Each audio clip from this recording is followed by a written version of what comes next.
Imagine a stadium where the grass magically moves to make room for other sports and events, a retractable roof equipped with cutting-edge technologies. Yes, that's the new Real Madrid stadium. Behind all this innovation is a visionary, Florentino Perez, who orchestrated everything over 20 years ago and turned it into a brilliant plan to revolutionize football alongside Real Madrid. Now, you must be wondering, what plan is this? Stay with me in this video, and I'll show you all the details.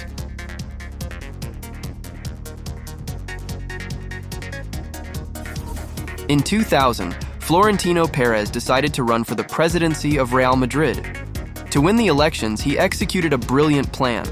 Perez promised the club members that if they voted for him, he would make sure to sign the star Luis Figo from their biggest rival. In July 2000, Florentino was elected with 55% of the votes. True to his words, he not only acquired the Portuguese player for 60 million euros, but also secured deals for Zidane, Ronaldo, Beckham, among others. All these multi-million euro signings wouldn't have been possible without Florentino's masterful strategy. Upon taking office, Perez faced a debt of nearly 200 million euros, putting his promises at risk. The emergency solution was to sell one of the training centers, classified as sports grounds. However, this move alone wouldn't be sufficient. Seizing the opportunity, Florentino utilized his contacts in the government and surprisingly negotiated the land for over 500 million euros. This marked the beginning of the ambitious football project orchestrated by Mr. Perez. He wasn't just an ordinary man in the position.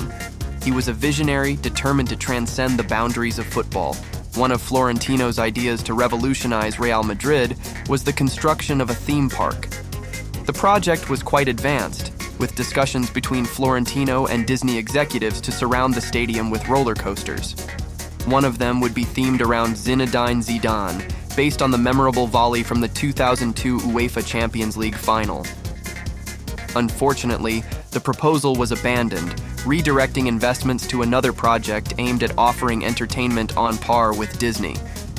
And successfully, they achieved this goal.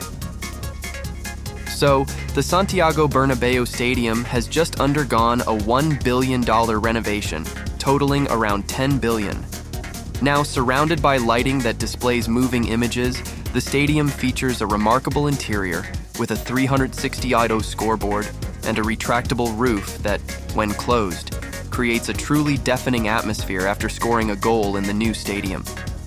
Jude Bellingham highlighted that it was the loudest environment he has ever played in, even with experience at the famous Signal Iduna Park in Dortmund, known for its passionate crowd. Technological innovation shines in the pitch removal system, where the grass is literally taken out and placed on a system of 6 movable platforms. This advanced method allows the field to be moved underground after games, preserving it in a controlled environment to ensure it remains undamaged for the next match.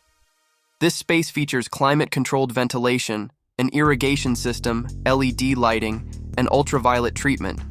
It's essentially a high-tech greenhouse within the stadium. However, there's a challenge amid this multi-million-dollar renovation: ticket sales. Despite being the most reliable source of income, it has its limitations. Although the Santiago Bernabéu Stadium is one of the largest in European football and generates an impressive 145 million euros annually, the limited seating capacity prevents even greater profits. Even with the addition of 3,000 seats to the Bernabéu, it was estimated that it would take 100 years for the club to cover the stadium renovation costs solely with ticket revenue. The Bernabéu is ready to host a variety of events. Reports indicate that Real Madrid has agreed to host several NFL games at the Bernabéu starting in 2024. The stadium can now be easily transformed into a concert venue with a capacity of 65,000 people, making it the largest festival space in Spain. Taylor Swift will be the first artist to perform at the new Santiago Bernabéu, and tickets for the event sold out in just 3 hours. Florentino Perez's dream is to turn it into a major cultural center in Madrid, hosting at least one significant event per week. With more events, more revenue flows into Real Madrid. The club estimates that its revenues from the Santiago Bernabéu will nearly double to around 300 million euros by 2024. If this materializes, the stadium renovations that were originally projected to take 100 years to pay off will now be settled in just 4 years with this new structure. This might sound crazy, but it's not. Tottenham is a prime example. They invested $1 billion, added a retractable roof and a removable pitch as well. Since then, Tottenham's stadium has become the home of the NFL in the UK, generating $12 million per year for the club and about $1 million per game through venue rentals. The venue has also attracted events from major musical bands. There are rumors that Google is in talks to buy the naming rights to the stadium. Tottenham's latest finances show that the new stadium is currently worth about 3 times more to the club than the old venue. In this way, Florentino estimates that Real Madrid's profits will be doubled. In an interview, Florentino stated, "I've never entered into an adventure in my life. I did everything with the absolute certainty that everything could work out. The project is so bold that even engineers have shared, I can't believe anyone would have the courage to do something so audacious again."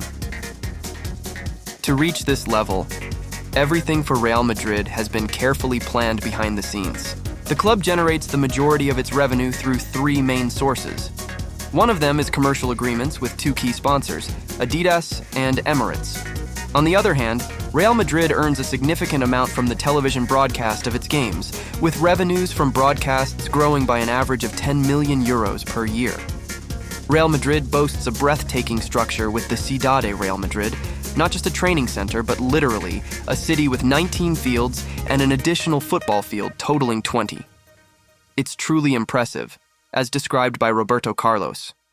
Now, I'd like to hear your opinion. Do you believe that any other European club has the capacity to build a structure as audacious as Real Madrid? Write it down in the comments. I want to know. Also, feel free to leave a like, as it helps us keep bringing new videos like this. Don't forget to subscribe to the channel and activate the notification bell to stay updated on new videos. A big hug, and until next time.